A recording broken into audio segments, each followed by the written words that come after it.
empieza lo gordo? Pues digamos a partir de aquí, del tema 2. Entonces, que hay impuestos que responden al principio de capacidad de pago, como el impuesto sobre la renta, y otros que responden al principio de beneficio, que viene ahí definido cómo es, por ejemplo, las tasas y las contribuciones especiales que aparecen aquí abajo. Estas responden al principio del beneficio. ¿Qué es eso del principio del beneficio? Pues es que esos tributos paga el usuario por recibir un servicio del sector público, ¿vale? O sea, a ti te hacen algo y pagas por eso, ¿de acuerdo? Tú necesitas una autorización de ser nacional en España, te identifican con un DNI.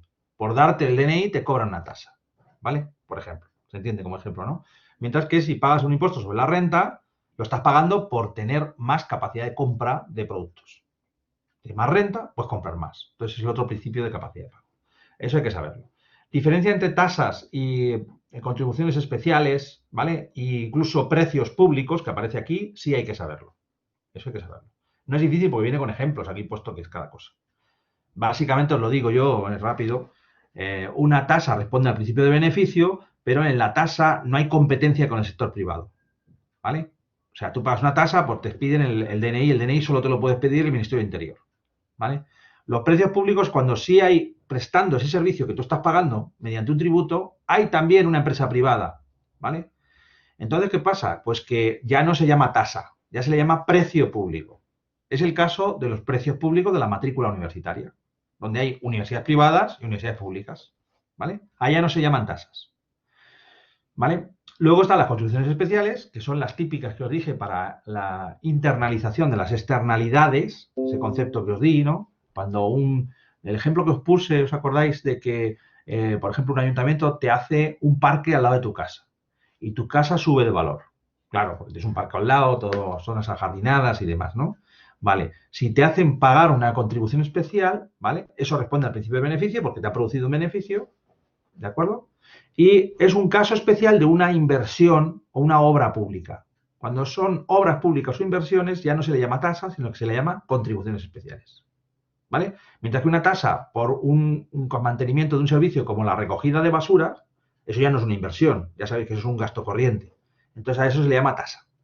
Mientras que si es una inversión, pues eso, lo que os he dicho, el metro si lo hace el Estado o un parque si lo hace un ayuntamiento, entonces se le puede poner una contribución especial, que por cierto es potestativa, no es obligatorio ponerla. Quiere decir que le pueden poner una contribución especial si quieren. La Ley Orgánica de Financiación de las Comunidades Autónomas habla de estas cosas, a su vez con la Ley General Tributaria. Y vale, y luego los impuestos. Definición de impuestos, vale. Pero dentro de los impuestos lo importante es saber toda la declaración, el esquema bajo, porque todo esto son conceptos. El concepto de lo que es una exención, lo que es el hecho imponible, lo que es el devengo, pero yo no suelo poner aquí preguntas de lo que es cada cosa. Es importante para otras asignaturas, que muchos de vosotros vais a dar, por ejemplo, derecho financiero, incluso lo tendréis, no sé si lo tenéis o no lo tenéis, pero estos conceptos vuelven a aparecer. Pero no es, digamos, el punto importante. Es más importante ir a la declaración directamente. O sea, el sujeto pasivo es aquel que tiene que pagar los impuestos, básicamente, ¿no? Esto es más importante. De esto sí he puesto ejemplos, lo habéis visto que ha aparecido en el examen incluso, ¿no? Un ejemplo de que calcular aquí cómo se calcula la cuota líquida a partir de una base liquidable. Eso sí, eso hay que saber hacerlo. Saber toda la declaración. Pues base imponible, ¿qué sería? Pues básicamente es aquello que está sujeto a gravamen cuando el impuesto corresponde al principio de capacidad de pago en la renta, ¿vale? A eso le restan unas cantidades que se llaman reducciones. ¿Qué cantidades son? Pues no hay que saberlas de memoria, te lo dice un ejercicio, te lo va a decir, ¿vale? Pero si os digo, si me remito al impuesto sobre la renta español, esas cantidades son, por ejemplo, las aportaciones a planes de pensiones, esas son las que se pueden poner ahí. ¿Por qué? Pues porque se considera que eso no debe tributar porque lo has dejado ahí y tú no lo vas a autorizar, ¿vale? Luego se aplica un gravamen, que es lo que se llama la tarifa, que es lo que han aparecido ejercicios, que si queréis luego hablamos otra vez de ellos, ¿no? De cómo se llama la tarifa por escalones, que os expliqué en un vídeo anterior, ¿eh? De ahí sale la cuota íntegra, quitando las deducciones, cuota líquida. O sea, de esto sí hay que saber. Y luego hay que saber adicionalmente que si durante el año has ido pagando retenciones, que eso es lo que el empresario va quitándote del sueldo para pagar en junio un impuesto como el impuesto sobre la renta, pues entonces al final lo que te toca abonar al final del periodo de declaración, que es en junio, en el caso sobre el impuesto sobre la renta, si fuera un impuesto tipo IVA, pues ya sabéis que las declaraciones son trimestrales, ¿no?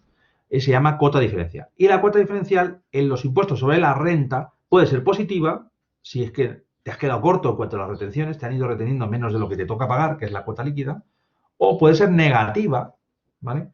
¿Qué significa negativa? Pues que has pagado de más. O sea, tu empresario te ha retenido de más. O si eres un autónomo, te has ido autorreteniendo de más. Entonces te devuelve Hacienda lo que te ha retenido en exceso sobre la cuota líquida. ¿Vale? Esto es importante. Todo esto está definido aquí atrás, pero ya es lo que os he dicho, es importante, es lo anterior.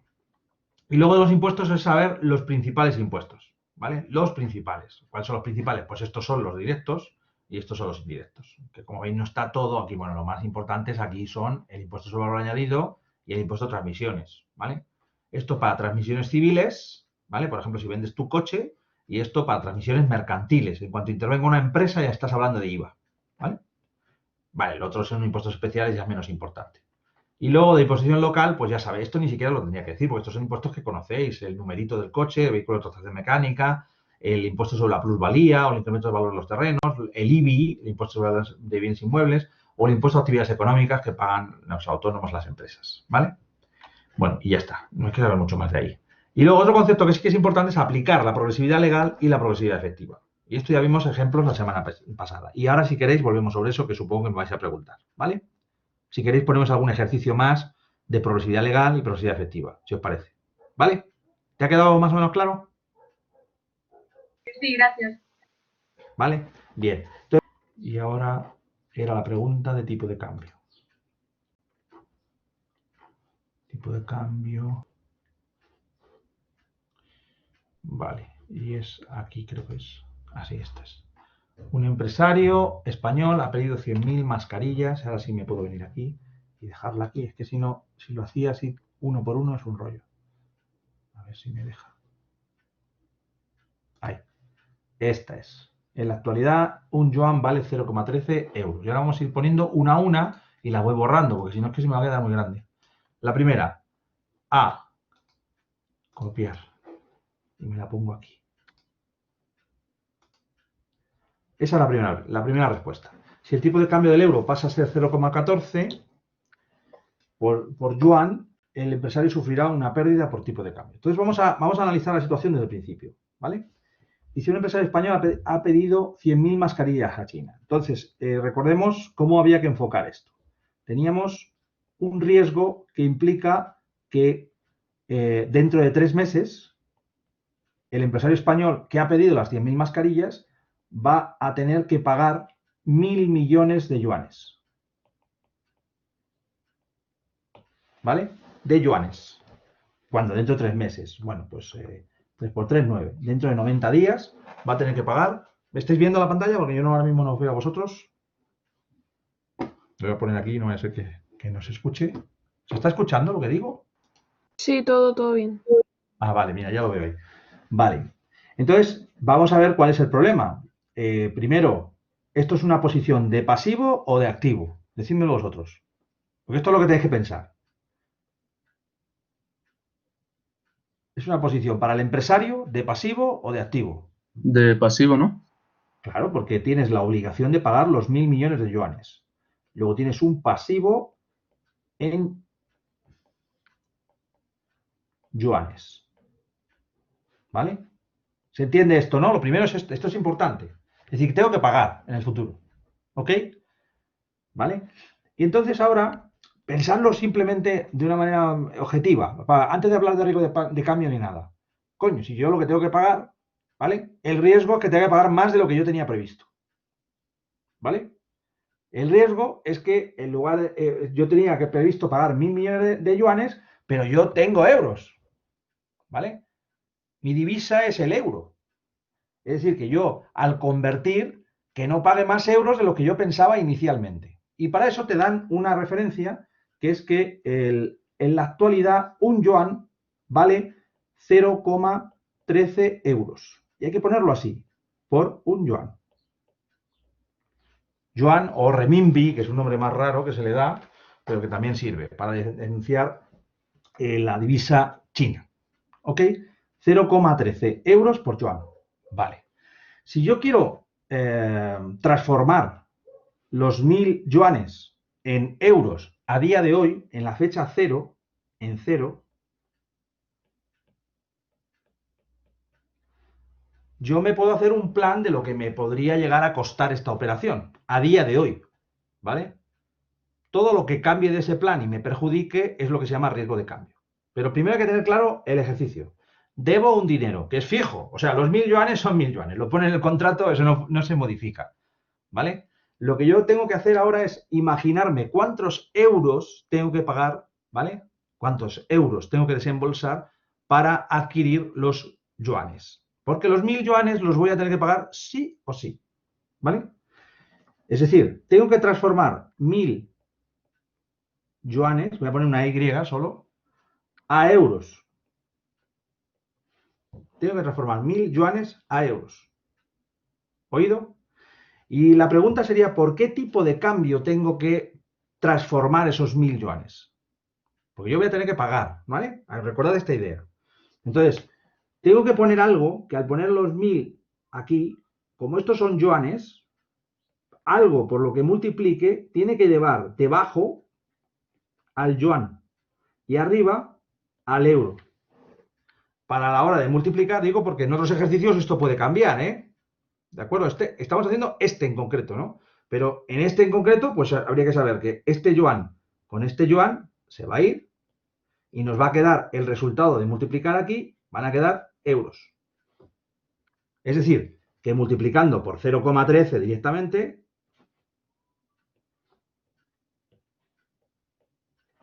yo ya me hago el plan de trabajo, ¿no? De cuántos euros tengo que desembolsar. ¿Se entiende esto o no?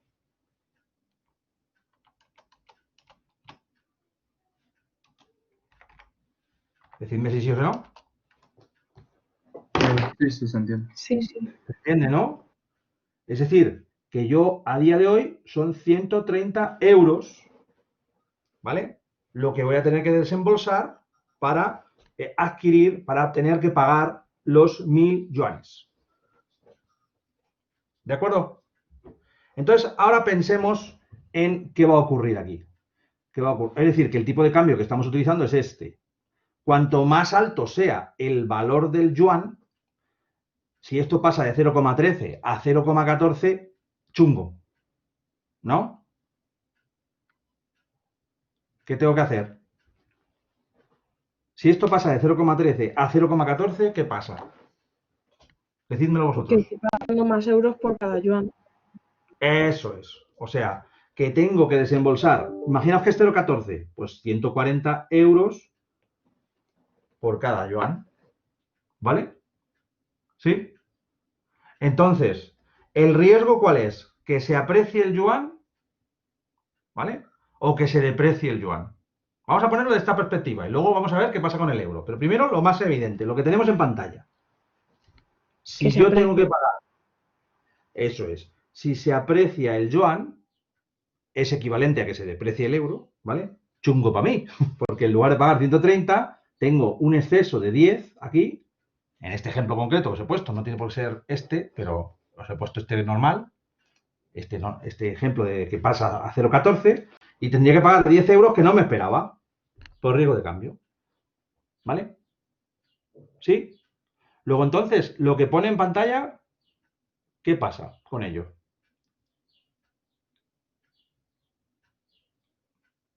O sea, Que es lo que verdadero. quiero decir, preguntas que son de las más difíciles que os puedo poner, porque es riesgo de cambio, hay que razonar primero la pregunta y después responder a las respuestas que estoy dando yo. Pero primero, razonar la pregunta. ¿De acuerdo? ¿Sí? Es decir, si se aprecia el yuan, tengo riesgo de crédito. Entonces, a ver qué pone en la pregunta. Si el tipo de cambio del euro pasa de 0,14, pasa a ser 0,14, pasa a ser, evidentemente, dentro de 3 meses, el empresario sufrirá una pérdida por tipo de cambio. ¿Correcto o incorrecto? Correcto. Correcto. Vale. Voy a ir poniendo otra respuesta. Esta es correcta, ¿eh? Como tengo varias modalidades, si os parece, os traigo distintas modalidades. A ver cuál vosotros me vais diciendo, lo hacemos como un ejercicio más, ¿vale? Y traigo distintas modalidades y me decís si es correcto o incorrecto. Puede ser una buena manera de practicar este ejercicio. Porque como hay varios ejercicios, os voy a ir trayendo una y otra. Os traigo varios, ¿vale? Hacemos hasta 4 o 5. A ver si sois capaces de todas dejarlas bien. Venga. Esta la tengo que borrar, hemos dicho ahora. Vamos a borrar. vamos a hacer otra. Me traigo de otras posibles respuestas, me traigo otras respuestas a ver si son correctas o incorrectas. Voy a buscar dentro de los distintos exámenes otra posibilidad. Vamos a ver, un momentito. Que no me salga de aquí, que si no la liamos. Vamos a ver.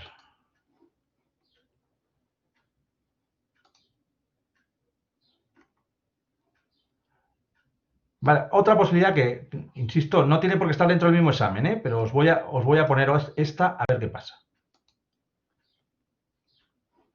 Si os pongo esta, ¿qué diríais?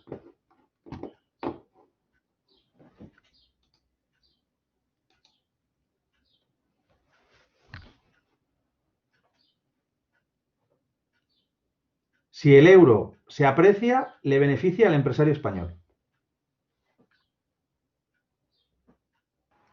Yo diría que está bien porque si el euro se aprecia, el yuan se deprecia.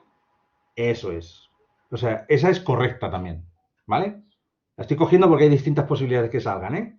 Si el euro se aprecia, el yuan se deprecia, perdón. Hemos dicho que lo que le beneficiaba es la... No, perdón. Porque tú has dicho aquí que pasa de 0,13 a 0,14, eso es lo que te perjudica. Si el yuan se aprecia, el euro se deprecia. Luego, si el euro se aprecia, le beneficia al empresario español. Está correcto, sí. Llevas razón en lo que has dicho. ¿Vale? Si el euro se aprecia, pues mejor, porque entonces me va a costar menos. Tened en cuenta que esto 0,13, vamos a hacerlo inverso para que lo veáis. Que lo que has dicho tú es correcto, ¿eh? Pero ahora vamos a poner 1 partido, para que veáis exactamente qué es eso de que el euro se aprecia o se deprecia. De 0,13, que sería lo del fecha inicial, eso es 7,69. Un momento. Se me ha caído esto.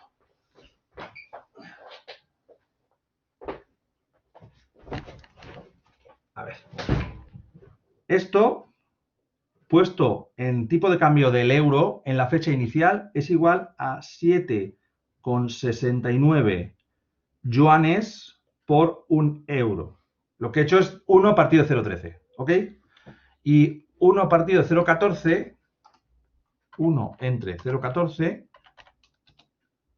un momento, un más delante para que puntúe esto, es igual a 7, ¿dónde está el otro? Bueno, vamos a poner que esto es en t su 0 y en t su 1 es 0,14, para que sea lo del ejemplo, euros por yuan, o aquí 7,14 yuanes por euro, ¿vale? Luego, en el ejemplo que he puesto, que es el que justo induce el riesgo, porque implica que si pasa de 0,13 a 0,14 euros por yuan, tengo que pagar más euros por adquirir los yuanes y, por tanto, pasado a miles, pues pasaría a tener que pagar en lugar de 130, 140, pues eso es equivalente a una depreciación del euro. Si se deprecia el euro, entonces tengo que pagar más yuanes, ¿vale? Y eso es el riesgo. Si se aprecia el euro, no tengo riesgo, sino que tengo un beneficio. Luego la respuesta es correcta, ¿vale? Si el euro se aprecia, le beneficiará al empresario español. ¿Oído? ¿Se ha entendido? Vamos a poner más, ¿eh? ¿Se entiende? Que se entienda cada una de las respuestas. Se entiende, se entiende. ¿Se entiende, no? Vale. Vamos a quitar esta y vamos a poner otra más. Vamos a ver si encontramos por aquí, dentro. Os estoy buscando de las distintas posibilidades. Un momento que tengo que quitar esto, ya no sé cómo es. Así, borrar. Vale, vamos a buscar de aquí.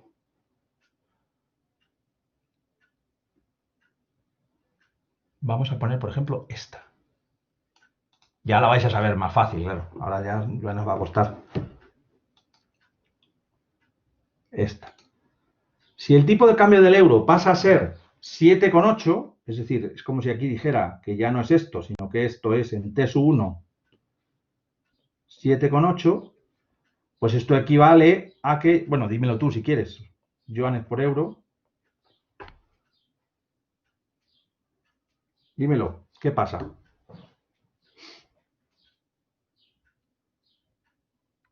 ¿Qué me dices? ¿Cuánto es 1 partido 7,8? 1 entre 7,8 es igual a 0,12. Es decir, pasa de 0,13 a 0,12. Y dice, el empresario sufrirá una pérdida por riesgo de cambio. ¿Qué me dices? ¿0,12 qué? Euros por yuanes. ¿Qué me dices? Se me ha caído la capucha para mí. Ya lo buscaré luego. Pues que es falsa. Que es falsa. ¿Por qué? Porque la depreciación del yuan me perjudica, me beneficia, perdón, y está diciendo ahí que esto me perjudica. La depreciación del yuan me beneficia, ¿vale? Porque con mis euros, entonces, podré comprar más barato el yuan. Es decir, tengo que pagar menos euros para comprar el mismo yuan. En lugar de pagar 130, ahora pagaría 120. ¿Vale? Quitamos esto de pantalla. En lugar de pagar 130, pagaría 120. ¿Ves? 1000 por 0,12. Eso me beneficia. Y aquí dice que me perjudica. ¿Vale? Aquí está diciendo que me perjudica. Luego es incorrecta. Una última. ¿Hacemos otra más? Venga. Voy a borrar esta. Si alguien no ve algo, que me lo diga. Y si alguien lo está diciendo por el chat, me avisáis, por favor, que no lo veo ahora, ¿vale? ¿Alguna más? Vamos a poner, por ejemplo, esta.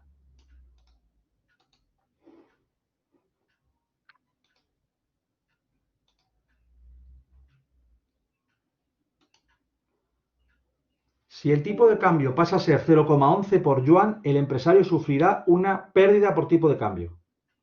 Pues estamos en un caso muy parecido al que acabamos de describir, que hemos dicho que no.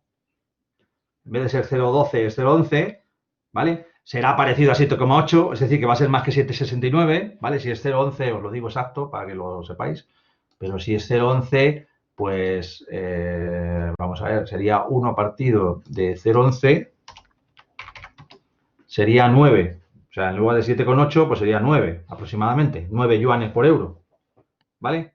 Es decir, que se habría apreciado el euro, que habría comprado más barato esto, en lugar de dar 130 sería 110, ¿vale? Y eso no me perjudica, y aquí dice que me perjudica.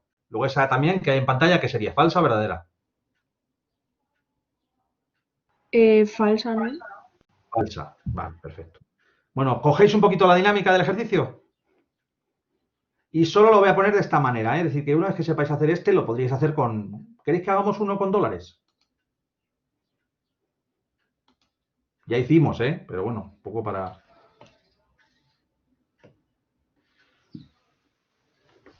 Entonces, por ejemplo, un empresario español, que sería otra posibilidad, digo por tener otra posibilidad, como tengo que poner otras preguntas. Español tiene una cuenta por cobrar de $1000. ¿Vale? Y vamos a poner el ejemplo, el mismo este, que fuera 0, que un dólar. Vamos a buscar hoy cuánto es un dólar, para poner los datos exactos. El dólar está a 0,92 euros por un dólar, ¿vale? Lo cual quiere decir que está, y esto es lo primero que os tenéis que plantear, cómo está el cambio inverso. 1 entre 0,92 es igual, a tener los dos tipos de cambio, a 1,08. Esto es equivalente a 1,08, ¿vale? Un dólar. 1,08 dólares por un euro, ¿vale? Por un euro. Vamos a dejarlo así puesto. Dólar. Evidentemente está dividido por 1. Pero ya tenemos ahí los dos tipos de cambio, ¿vale? ¿Dónde está el riesgo de cambio? ¿Me lo sabéis razonar vosotros? Vamos a poner lo mismo que antes. Esto imaginaos que la cuenta por cobrar dentro de un año, para simplificar. Da igual, un año, 3 meses, solo de menos. Que esto es 0 y esto es un año. Antes era 90 días, ahora esto es un año. Y dentro de un año te van a dar $1000. Es un caso de un activo en divisa extranjera. Activo en dólares. No es un pasivo, es un activo. Luego, si es un activo, es más fácil todavía que el pasivo, porque lo que te van a dar es esto. Lo que tú vas a tener son dólares. ¿Vale? Entonces, lo que te beneficia es que el dólar valga más pasado un año. ¿Vale? Que el dólar valga más pasado un año. Si aquí vale 0,92, ¿vale? Aquí vas a tener 920 euros a cobrar. Teóricamente, el plan que te habías hecho es este, que vas a cobrar 920. Si aquí pasa a ser 0,99, pues pasarás a tener 990. Luego esto no es el riesgo, esto es lo que te beneficia, beneficio. Y el riesgo lo contrario, que se deprecie el dólar y pase a tener 0,80, por ejemplo, y entonces en lugar de recibir 990 voy a recibir 800 euros. Luego, riesgo, que se deprecie el dólar, que es equivalente a que se aprecie mi divisa, porque yo no estoy con mi divisa, estoy con otra cosa que me van a dar en dólares y yo voy a tener los dólares. ¿Se entiende? Luego, de esas preguntas que han salido antes, vamos a ponerlo con estilo test. Si el tipo de cambio pasa a ser 0,99, si el tipo de cambio tengo que decir de qué, claro, del dólar, pasa a ser 0,99, el empresario sufrirá una pérdida por riesgo de cambio. ¿Verdadero o falso? Decídmelo vosotros. Falso. Falso, porque tengo un beneficio. Si el tipo de cambio pasa a ser 0,8 dólares por euro, el empresario sufrirá una pérdida por riesgo de cambio. ¿Qué decís? Verdadero. Verdadero. Ahí no está el riesgo, ¿no? Verdadero. ¿Vale? Si el tipo de cambio, vamos a ver, que voy a ponerlo ahora más esto, ¿eh? Si el tipo de cambio pasa a ser 1,11, el empresario sufrirá una pérdida por riesgo de cambio. 1,11 dólares por euro, claro. Si el tipo de cambio pasa a ser 1,11 dólares por euro, el empresario sufrirá una pérdida por riesgo de cambio. Verdadero. ¿Por qué? Fíjate, si te pongo esto, vamos a quitar lo que ya hay para no molestar, ¿no? Tenemos aquí muchas cosas puestas y vamos a poner lo que es de verdad. Es decir, que pasa a ser ahora de 1,08 en t igual a 0, ¿vale? En t igual a 1 pasa a ser 1,11. Eso quiere decir que tendremos 1 partido de 1,11, ¿vale? Como valor del tipo de cambio del dólar, ¿vale? Le tenemos que dar la vuelta ahora. 1. Lo ha respondido bien, pero era para que vierais los valores exactos. 1,11 es 0,90. Esto es 0,9, ¿vale? Entonces, esto hemos pasado de pagar 0,92, perdón, de recibir 0,92 a recibir 0,9. Tened en cuenta que es un activo, ¿vale? Es decir, que aquí tendríamos 900 euros, cuando pretendíamos tener 920. Habría una pérdida de riesgo de cambio de 20 euros. ¿Se entiende, no? ¿Vale? O sea, lo pregunte de una manera o lo pregunte de otra, tiene que estar claro el ejercicio. Lo ponga como lo ponga. Lo importante es tener, arriba me pongo un tipo de cambio y al otro lado me pongo el inverso. Y yo tengo que saber con cuál juego. Cuando estoy con el activo, muy importante saber qué se recibe. Pues se recibe la divisa extranjera. Entonces, lo que me perjudica seguro es que se deprecie la divisa extranjera. Cuando estoy con el pasivo es al revés. ¿Vale? Ya hemos visto el ejercicio anterior. ¿Vale? Bueno, visto, ¿no? ¿Está claro?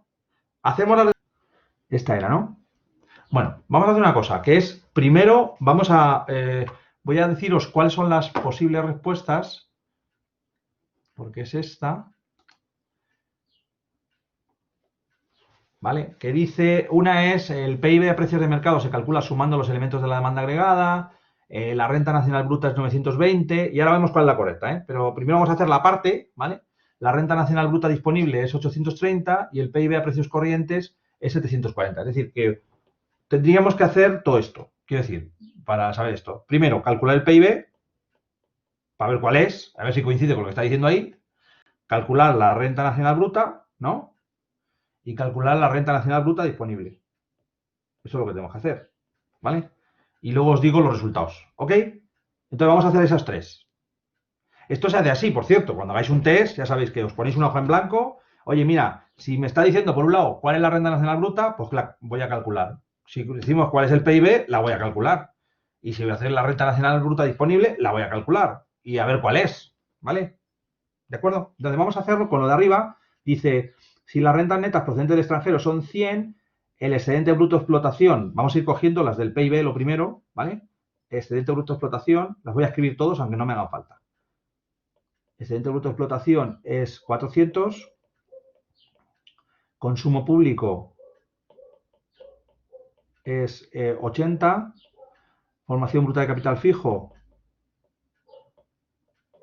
es igual a 100 y exportaciones menos importaciones es igual a menos 90 y remuneración de asalariados, voy a poner W, ¿vale? Es igual a 340 y los impuestos, voy a poner simplemente impuestos netos sobre subvenciones son 80, es decir, que impuestos menos subvenciones ya da positivo, hay más impuestos que subvenciones, 80, ¿vale?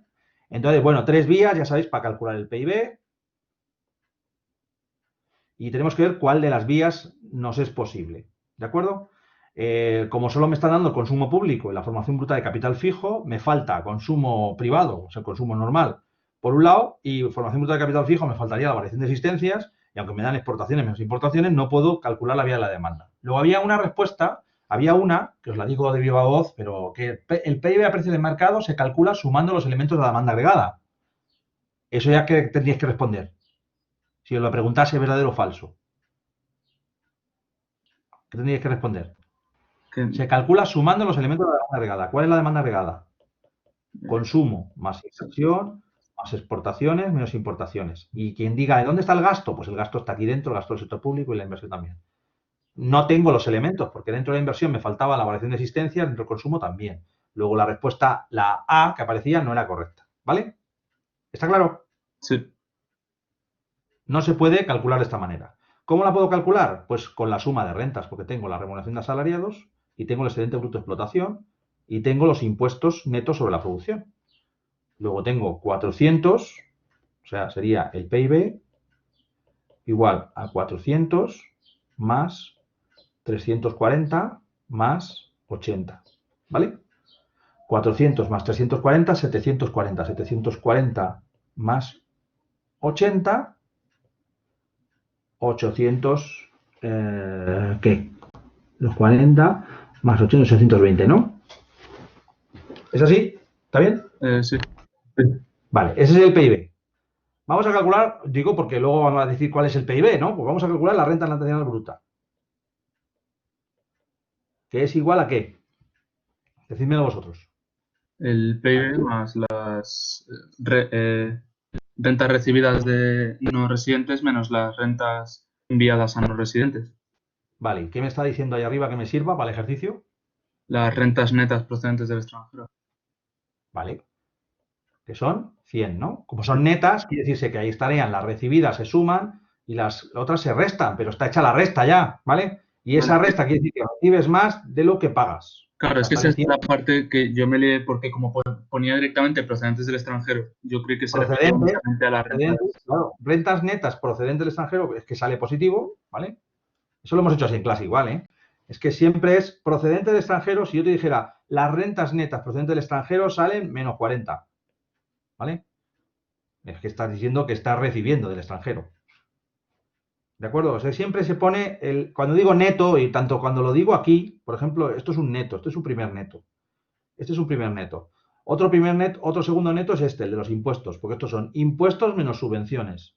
Entonces, el signo te indica que la segunda parte de la resta suma más que la primera, ¿vale?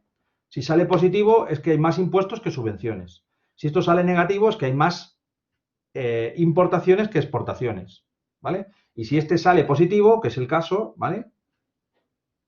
Si este sale positivo, es que estamos recibiendo más rentas de las que pagamos al extranjero. ¿Ok? Y esto sale 920. ¿Vale? ¿Y podemos calcular la renta nacional bruta disponible? No. Vale, pues ya está. O es esta, porque la primera hemos dicho que no era, el PIB se puede calcular por la demanda, no. Y dice, la B dice, la renta nacional bruta es 920. Y el PIB te dice la D, que es 740, que no. ¿Vale? Y luego hay una que dice que cuál es la renta nacional bruta disponible, que como no hay datos es que no se puede. Luego es la respuesta que coincide con que la renta nacional bruta es 920. ¿Vale? ¿Ahora te has aclarado? Porque además, si miras a los ejercicios de examen, lo digo así, si te fijas en... Voy a buscar uno, por ejemplo, y creo que hicimos uno ya en su día. Vamos a ver aquí. Profe, Mira, no sé si es que no me estoy enterando de algo, pero no entiendo por qué lo de la demanda agregada no equivale al PIB. O sea, es sí, una sí, cosa para calcular no, el PIB, ¿no? sí, eso es correcto. La demanda agregada equivale al PIB. Consumo más inversión. Lo que pasa es que entonces te tengo que decir una cosa más. Más exportaciones menos importaciones. Esto es correcto, ¿vale? El problema es que en los datos que aparecen aquí no aparece todo el consumo y toda la inversión. Y solo aparece una parte del consumo, que es el consumo público, y una parte de la inversión, que es la formación bruta de capital fijo. Vale, ya lo ¿Qué te entiendo. La parte del consumo privado y de la inversión, la parte de la variación de existencias. Entonces tienes que ir buscando qué parte de los datos te sirve. Y solo te sirve esta parte de aquí, de 400 y de 340, que es la vía de la suma de rentas. O sea, aquí lo que has calculado es la suma de rentas. Lo que pasa Más, es que yo creo que algunas personas han entendido ese enunciado como un enunciado general, en el sentido de la demanda agregada en general, PIB igual a demanda agregada. Entonces, por eso. bueno, sí, ya, pero en este ejercicio, en realidad, que estoy dando los datos, ¿se calcula en este ejercicio sumando los elementos de demanda agregada? No es posible. No sé, o sea, vamos, que os quede claro para otra, que lo estoy preguntando así. Pero yo creo que sí que se entiende para qué te estoy dando los datos. Para decirte luego en general que se puede calcular como elemento de la demanda agregada. No, es en este caso concreto que estoy poniendo los datos. Vale, perfecto, gracias. El mercado no se calcula sumando los elementos de la demanda agregada. ¿Vale? Si queréis que modifique, aquí puedo modificarlo para dejarlo en este caso, pero yo creo que se entiende que es en este caso. O sea, no puedo ser en general. Claro, todos los casos, podría haber puesto uno, se puede calcular la suma de los valores añadidos brutos de la economía. Claro, en cualquier PIB se puede calcular la suma de valores brutos de la economía y más los impuestos, si queréis que os lo ponga como está con el ejercicio. Pero en ese caso concreto no se podría. ¿Vale? También me ayuda que me digáis cómo no entendéis una pregunta. Y yo pongo aquí, en este caso, lo reformo para la siguiente. ¿Vale? Pero yo considero que no está mal, porque se refiere al ejercicio. O sea, yo estoy poniendo un enunciado y una respuesta respecto al enunciado, no en general. ¿Vale? ¿Ok? De todas maneras, ya que me lo has dicho, lo voy a poner. O sea, lo dejo para otra. Por si acaso os cae esta misma pregunta, ponga. Si te fijas en la pregunta 197, página 197, hay un ejercicio, la pregunta 2. No, pero la pregunta 2, sí, pero aparece lo mismo, mira. Dice, te da una serie de datos para calcular la renta nacional bruta disponible y para calcular la renta nacional bruta te da lo recibido menos lo pagado. Pero para calcular la renta nacional bruta disponible te dice transferencias netas procedentes del extranjero. Exactamente igual que lo he puesto en el enunciado. ¿Vale? Vale, perfecto. Hazte este otro. Si tienes dudas, haz este. Sí, Ejercicio 2 en la página 197. ¿Vale? de acuerdo. Creo que lo hicimos, ya lo hicimos en una de las tutorías. Si mal no recuerdo, lo hemos Sí, hecho en clase. puede ser. Me suena que lo hemos hecho. Vale, entonces ahora vamos con las preguntas de sector público. Hemos dicho que, entonces voy a poneros aquí esto. Y hemos dicho, pregunta 10 de la página 202. Tenéis, supongo, los que tengan el libro. Quien no tenga el libro lo voy a decir, O sea, tranquilos. Vale, esta es página 102. Esa ya la hicimos, creo. A lo mejor no tengo ni que... Creo que está hecha, La producción de las administraciones públicas se valora por la vía de la suma de rentas del sector, ¿verdadero o falso? O sea, está diciendo que la producción de las administraciones públicas, lo voy a poner así, AAPP, administraciones públicas, se puede hacer mediante, se valora por la vía de la suma de rentas del sector. Sector de administraciones públicas, claro. ¿Qué me decís a esto? Esto tiene que ver, si queréis que os ponga un poco en situación, tiene que ver con que el PIB a precios de mercado. Y hay tres vías: demanda, oferta y rentas. ¿Vale? Y hay que pensar, la administración pública, si podrías llegar a calcular las otras dos vías. Entonces, a ver, el valor añadido bruto, ¿cómo lo hago para el sector público? ¿Cómo lo haces? Ventas menos compras intermedias. ¿Cuáles son las ventas de la administración pública? No se puede, ¿no? Esto es cero, prácticamente, ¿no? Luego esta vía no vale, ¿no? Entonces tengo que irme a las otras dos, ¿vale? Claro, registrar el consumo público, la inversión es muy complicado en el caso del sector público. Es que es una entidad muy grande, ¿no? Entonces la vía, la aproximación que se hace es, mira, oye, pues el PIB es aproximadamente a precio de mercado de las administraciones públicas, es aproximadamente la remuneración de asalariados. Porque, ¿cuál es el excedente bruto de explotación de alguien que no cobra por sus ventas? Si no existen ventas, ¿cuál es el beneficio que se queda al sector público si no vende? ¿Vale? ¿Me seguís? O sea, el beneficio del sector público es igual a cero. Pero, por tanto, no hay excedente bruto de explotación para el sector público. Luego es equivalente a la remuneración de los asalariados. O sea, la vía es la suma de las rentas. Pero es que la suma de las rentas es la suma de las rentas de los asalariados. ¿Qué hace extra el sector público para decir ha producido algo? ¿Qué ha producido? Un servicio. O sea, ¿qué ha puesto el sector público que no haya producido otra empresa? Porque esto es el tema, ¿eh? O sea, ahora de repente hay unos servicios que son vuestros servicios universitarios. Y alguien dice, no, hombre, el sector público ha contratado el edificio. Ya. ¿Y el edificio quién lo ha hecho? ACS. Luego eso solo apunta a ACS. Eso es producción de ACS. No, ha comprado un proyector. ¿Y de quién es? De Lenovo. Pues se lo apunta a Lenovo. ¿Me seguís por dónde voy? ¿Qué más ha hecho? Bueno, pues es que han dado unas clases ahí y tal. Bueno, sí. Y si tú me dijeras cuánto valen esas clases cuando los alumnos no están pagando, ¿qué es? ¿El precio de matrícula que han pagado? No, porque está subvencionado. Luego no vale. ¿Me seguís el argumento? Entonces, ¿cómo lo valoramos? Bueno, pues por el personal que he contratado, que si no estaba antes y que está dando las clases, que soy yo. Y si hay un conserje en la puerta para ayudar a los alumnos a lo que sea, a poner las notas o a lo que sea. ¿Vale? Remuneración de asalariados. ¿Se entiende la respuesta? Sí. Vale, pues eso quería decir. Vale, seguimos. La siguiente es página 18 de la página 185.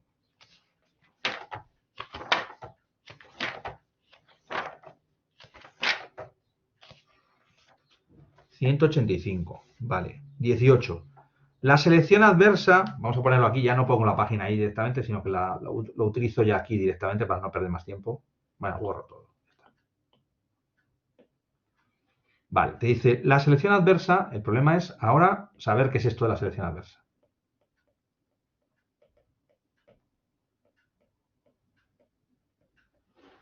¿Vale? Estamos aquí, me deja. La selección adversa se produce en los seguros cuando se cobran, página 185 estamos, 18, primas por criterios diferentes al riesgo individual del que paga la prima. Y esto es un verdadero falso. O sea, que el criterio no es el riesgo. Este no es el criterio. Eso es lo que está diciendo el ejercicio. Y en ese caso se produce un problema de selección adversa.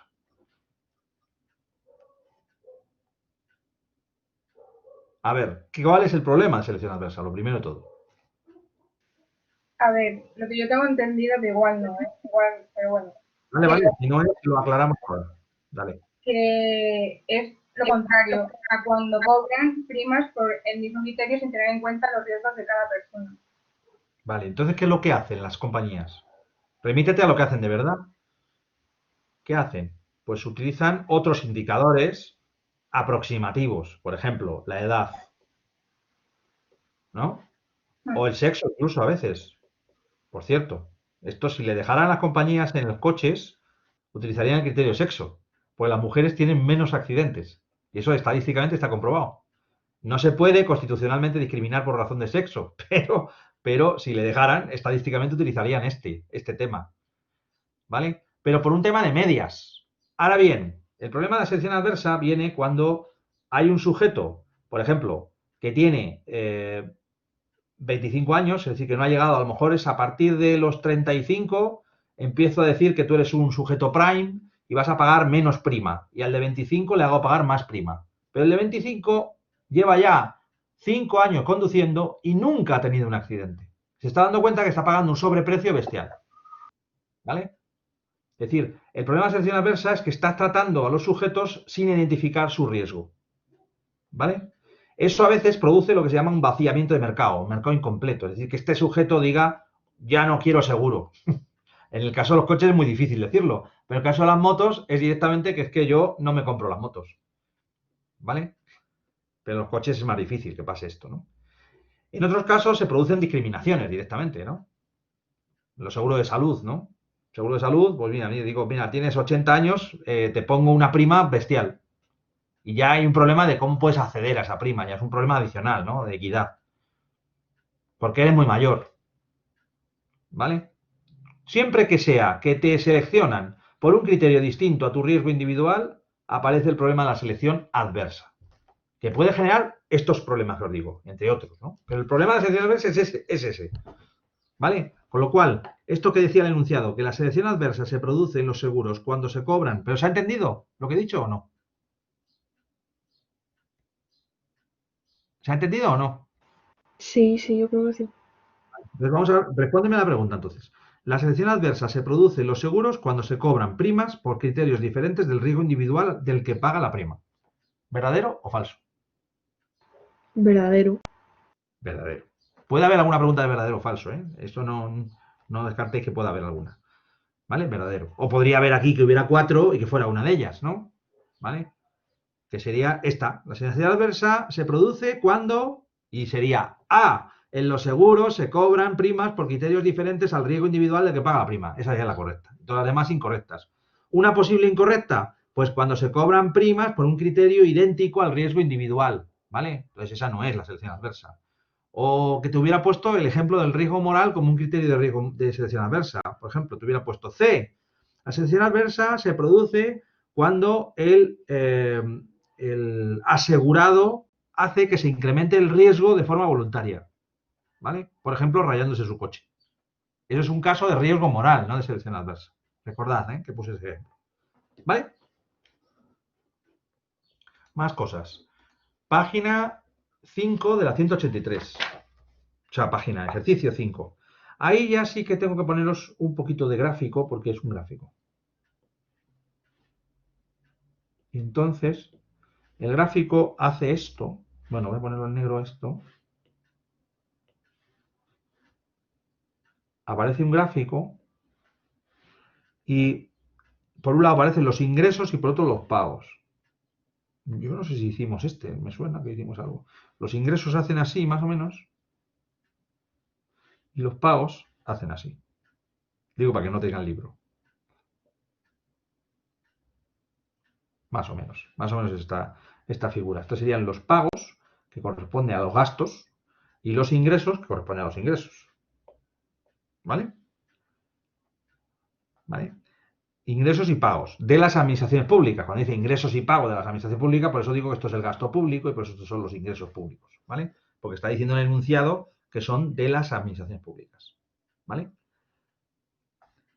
Justo ese ejercicio, tal como se ha quedado la tipografía del libro, no se puede hacer. ¿Sabes? Porque si os fijáis en el libro, esto se lo tengo que decir al de la edición, lo voy a poner aquí, porque no se ven las fechas. Pero os voy a decir yo cómo se resolvería. ¿Vale? Claro, como abajo en las respuestas os estoy diciendo a partir de no sé qué y no sé cuántos, pues es muy difícil saber nada, ¿no? Pero vamos a intentar hacerlo igualmente. Dice la primera, los ingresos aumentan a partir de 2008 y los gastos por estabilizadores automáticos como las prestaciones por desempleo disminuyen hasta 2010. Vale, bueno. Esto os lo digo yo, que más o menos si ponemos la 2008 está aquí. Digo para que le deis sentido a lo que vamos a contar ahora. ¿Vale? Y pues más o menos esto sería el toque que nos interesa hasta la mitad de 2010.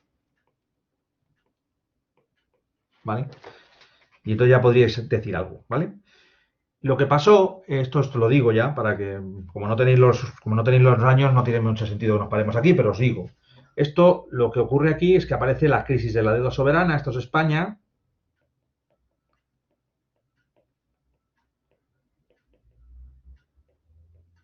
Esto es 2009, la crisis de la deuda soberana, y 2008, la crisis, el colapso del crédito, la crisis económica. ¿Vale? Crisis de las cajas, etcétera, ¿no? Bueno, ante estos dos fenómenos, lo que ocurrió es que se hundieron los ingresos por la recaudación del impuesto sobre la renta, fundamentalmente, y aumentaron los gastos, ¿vale?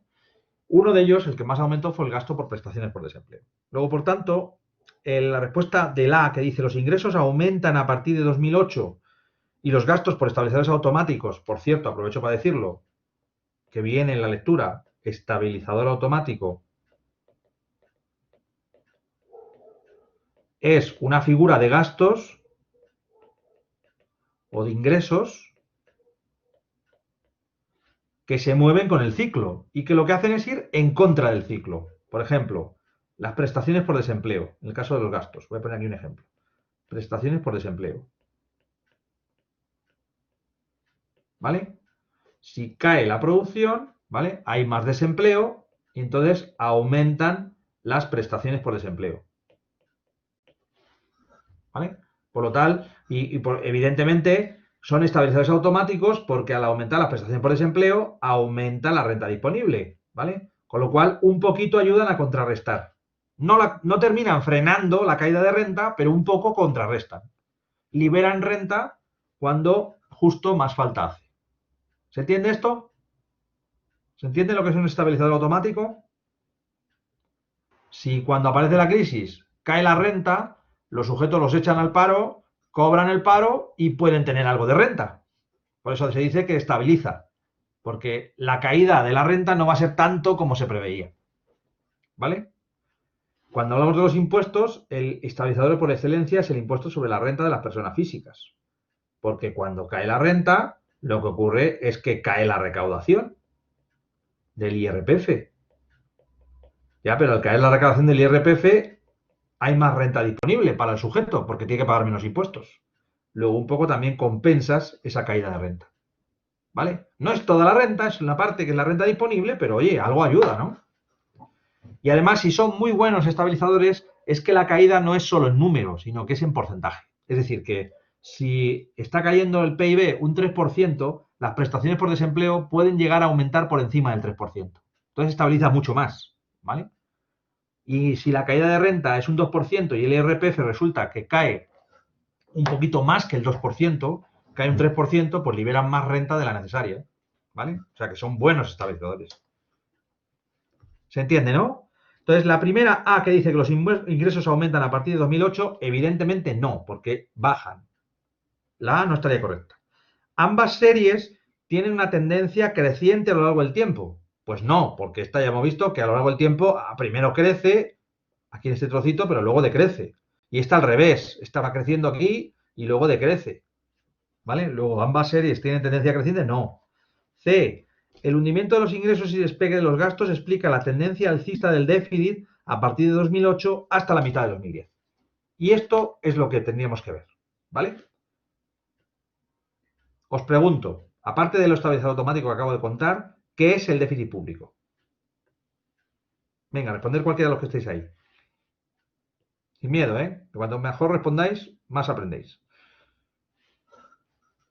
¿Qué es el déficit público? Ingresos menos gastos, ¿no? Eso es, ingresos públicos menos gastos públicos. Luego es esto, lo que está aquí abajo es lo que suma y lo que está ahí arriba lo que resta. Cuando la línea roja esté por encima del azul, ¿qué hay? Déficit público. Déficit público. Es cuando esto es menor que cero. Es decir, que los ingresos son menores que los gastos. Y hay déficit público, estamos hablando, ¿eh? Y superávit público, que es la otra manera de llamarle, ¿vale? Es cuando esto sale positivo, es decir, que te sobra dinero, porque los ingresos por impuestos, etcétera, superan a los gastos. ¿Cuándo hay superávit en esta serie? Pues aquí. Pongo aquí, con colorines, porque ahí están los ingresos por encima de la línea roja. ¿Lo veis, no? ¿Cuándo hay déficit? Pues aquí. ¿Vale?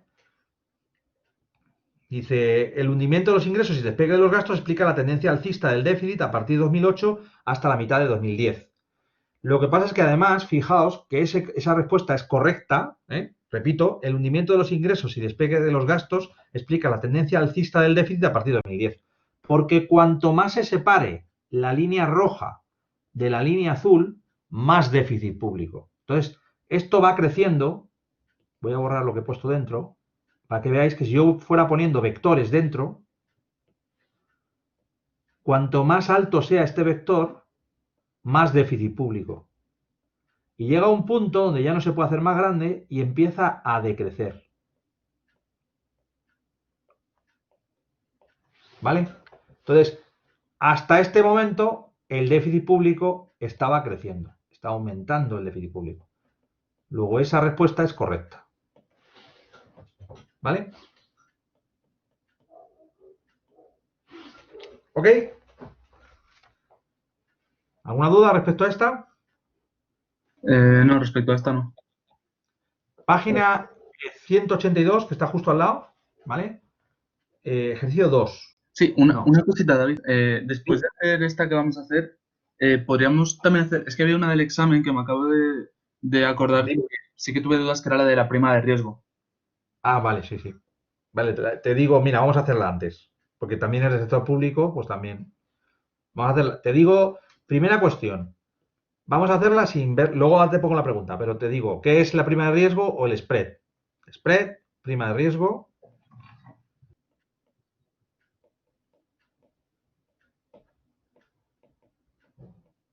¿Vale? ¿Qué es esto?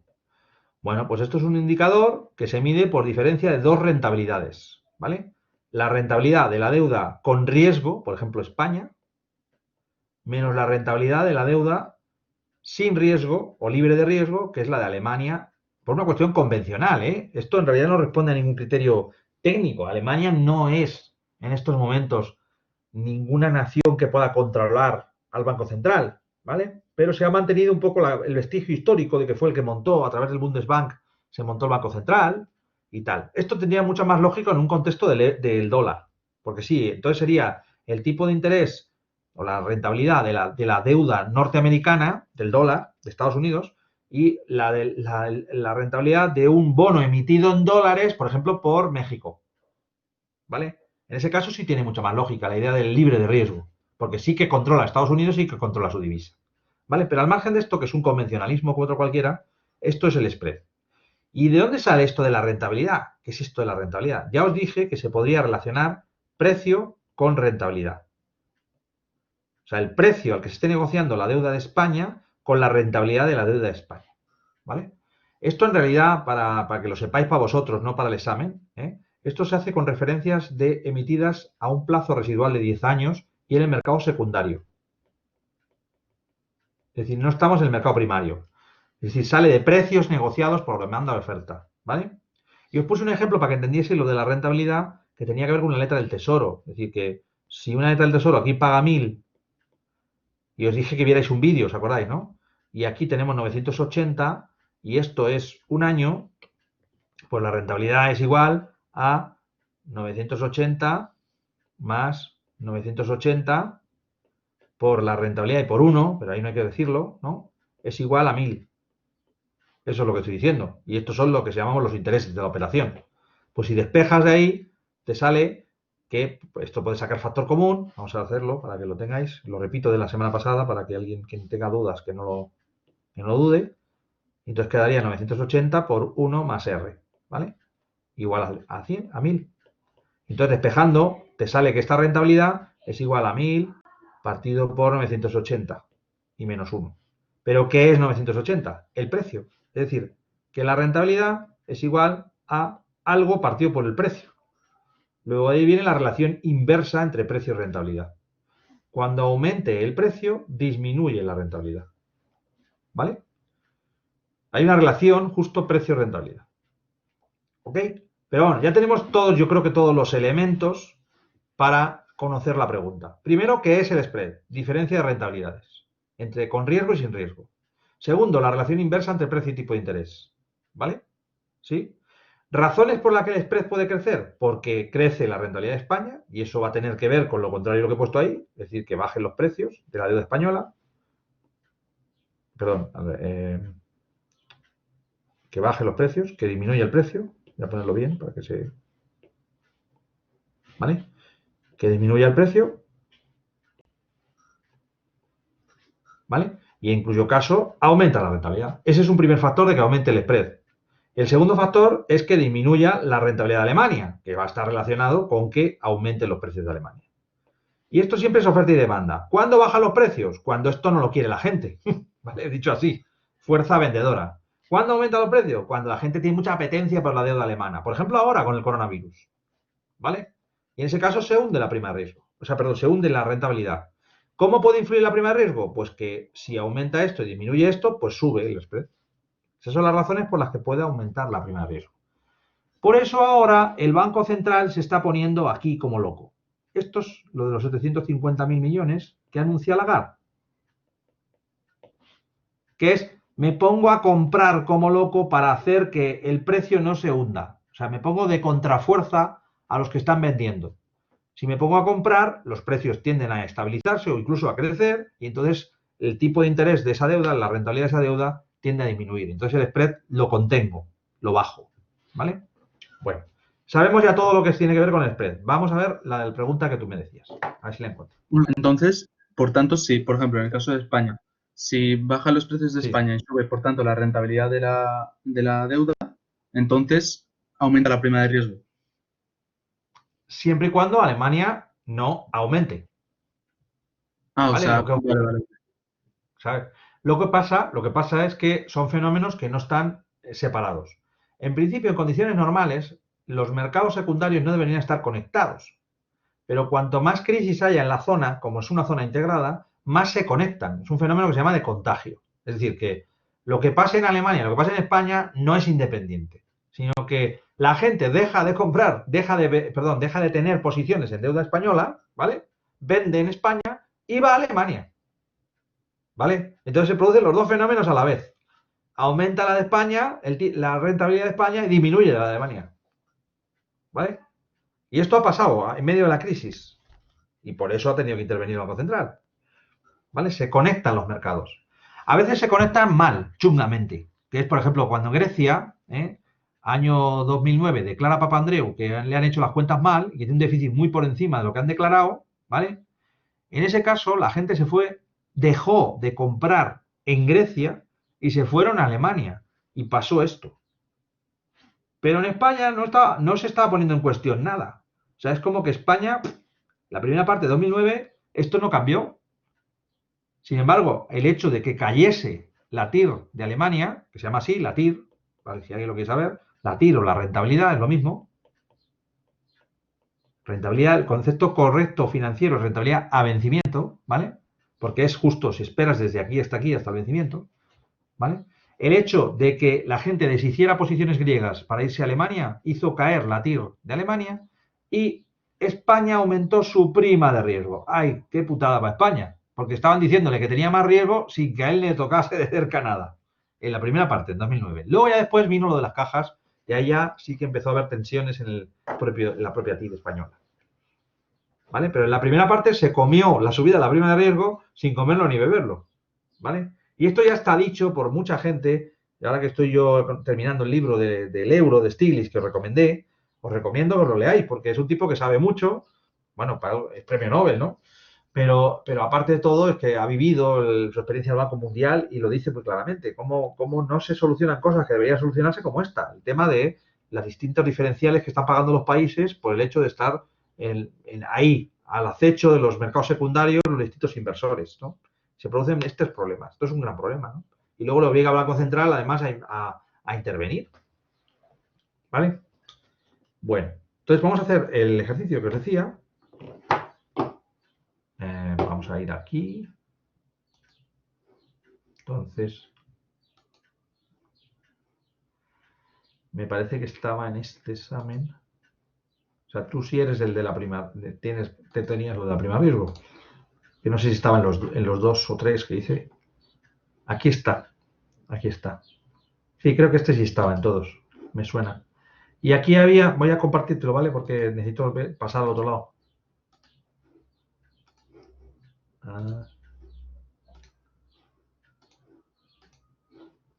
A ver.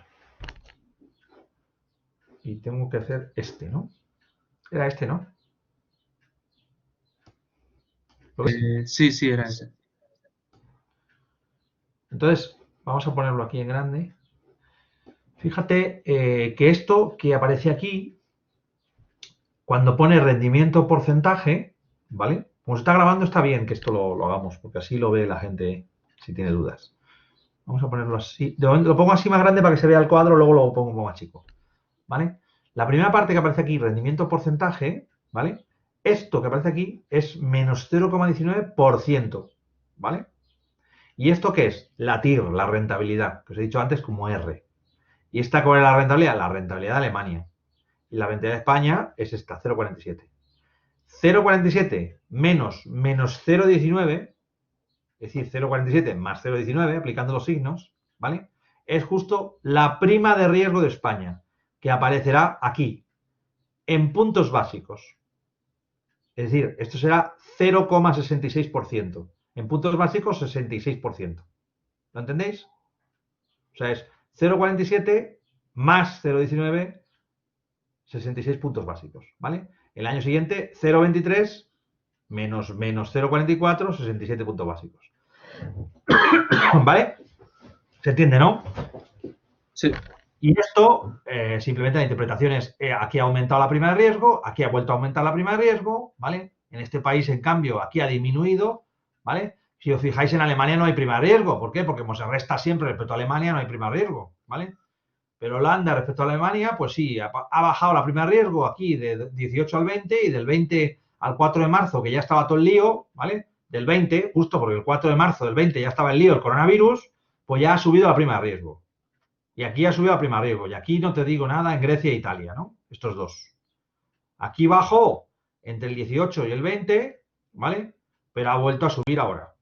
Esa es la interpretación. Entonces ahora hay que ir viendo, una vez que sabemos interpretar los datos, ¿vale?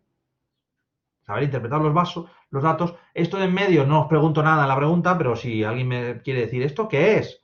Pues estos son los puntos básicos de variación de la rentabilidad entre el periodo este y el periodo este. En el primer caso, 3 menos 2, o sea, esto menos esto, ¿vale? Acá, esto lo que ha ocurrido es que ha habido una caída, ¿no? Porque es caída, porque ha pasado de 0,44 negativo a 0,63, pues ha habido una caída de 19 puntos básicos, ¿vale? Pero esto no afecta al ejercicio. Aquí lo que hay que saber es interpretar estas 3 primeras columnas y estas 3 segundas columnas, ¿vale? Diferencial frente a Alemania, rendimiento frente a Alemania. Vamos a poner aquí. El porcentaje negativo de 0,63% de Alemania significa que los cupones de su deuda pública a largo plazo son negativos. A ver, ¿qué me dices de esto? Que esto es importante que lo resolvamos. Es que en este caso no sé a qué se refiere con los cupones de deuda pública. Vale. Los cupones, esto lo dije en una de las tutorías, pero lo repito. Los cupones, si quieres, incluso hasta te lo dibujo ahora. Bueno, te lo voy a dibujar porque si no, no vas a entenderlo. Y luego vuelvo aquí, ¿vale? ¿No te importa? Es que no puedo hacerlo a la vez. No, es imposible hacerlo a la vez. Pero te lo voy a decir para que si, pues me has dicho que los cupones no sabes lo que es, voy a ponértelo. Vale. Entonces, vamos aquí. Vamos a ver. Los cupones se refiere, esta deuda de la que estoy hablando, que es a 10 años, tiene cupones. ¿Qué son los cupones? Pues cada año te van a pagar un cupón. El cupón es un pago que hace el emisor al comprador del bono, aquel que paga el precio, ¿vale?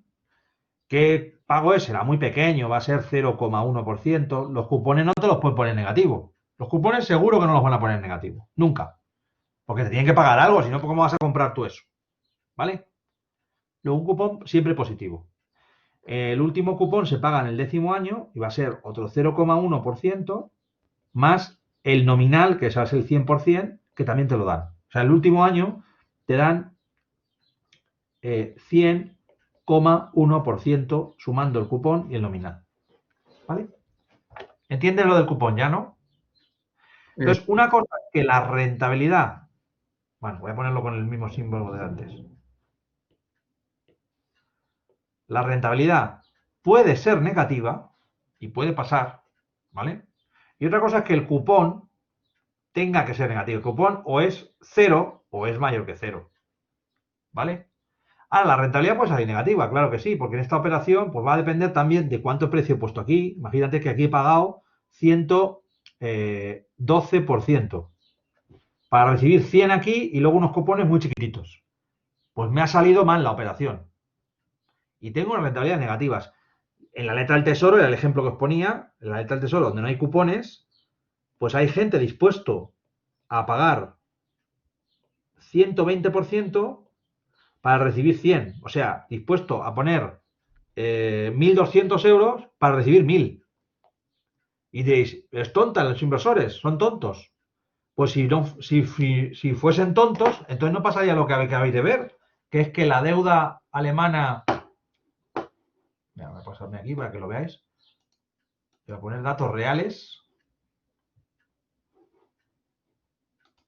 Que es que la deuda alemana decía que actualmente está con una rentabilidad de menos 0,63%. O sea, tontos no son, simplemente es que pasa esto.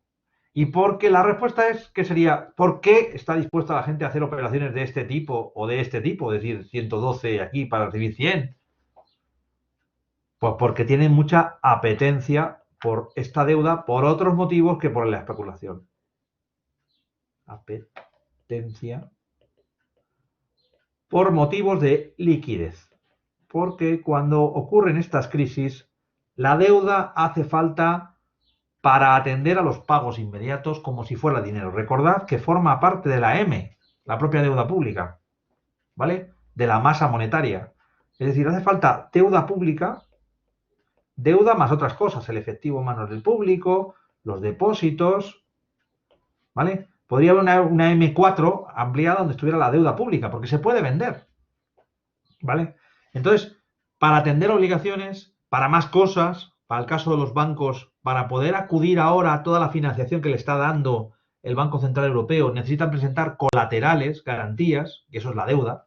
Entonces, aunque palme en la operación, me da lo mismo, porque yo necesito la deuda para tener liquidez, ¿vale? O sea, fundamentalmente ese es el motivo. ¿De acuerdo? Bien, entonces, vuelvo a la... ¿Te has enterado? Bien. Sí, más o menos. Ya sé, estos son temas que ya tienen cierta complejidad, pero lo que hay que saber es cuál es la correcta y por qué, claro. O sea, no tanto saber todo lo que estoy diciendo. Todo lo que estoy diciendo es para vosotros, evidentemente. Vale, entonces ahora vamos a este. Estamos aquí. El porcentaje negativo 0,63, ¿qué significa? ¿Que los cupones de su deuda a largo plazo son negativos? No. ¿Vale? Ya te he dicho que no. Claro. Vale, Significaría que tú estás dispuesto a largo plazo a obtener una ganancia en porcentaje negativa. Sí, estarías dispuesto. Por otros motivos, sí. ¿Vale? Pero bueno, te respondo lo que podría ser correcto, ¿no? Esta no es correcta. B. El porcentaje de rendimiento del 1,2% en marzo de 2020 de Grecia, que sería este que aparece aquí, Grecia, 1,22, este que aparece aquí, es el cupón que pagan los bonos que se negocian en el mercado secundario. ¿Qué me dices? Eso es falso, ¿no? En teoría es el rendimiento que obtiene la deuda que tú has comprado, ¿no? Conjunto de la operación. Es en el conjunto de la operación, ¿vale? Luego no es el cupón. ¿De acuerdo? Si alguna vez veis, bueno, ya que estamos aquí, yo si comparto cualquier cosa, si comparto cualquier cosa, lo veis, ¿no? Sí. Sí, ¿no? Entonces yo pongo tesoro, vamos a ver. Vamos a ver.